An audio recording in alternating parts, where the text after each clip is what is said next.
Yan, good evening guys. May galabsat everyone. Kain tayo. Ayan guys, ito ang aming hapunan for today.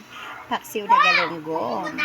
At yan guys, tira namin to kaninang tanghali. Yung hinalabos na alimasag, meron pa. Tapos ito guys, tira din namin kaninang tanghali. Ayan.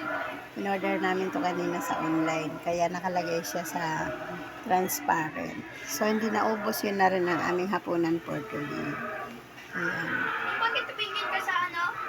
Yan ang ating kanin. Magandang gabi po sa inyong lahat, guys. Ayan, dahil mura po ngayon ang prutas na orange at apple yan.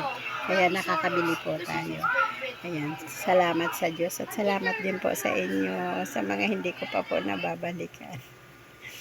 Naglalaan lang po ako ng oras. Sobrang busy po kasi guys. Lalo magbabakasyon na kasi kaya maraming ano-ano sa school ng mga bata. Ayan, kain po tayo. Malapit ko na po kayong dalawin. Sa mga nag-comment po sa last na video ko, maraming salamat po sa inyo. Ayan, salamat po Lord sa pagkain na ito guys. Good evening everyone. Thank you so much.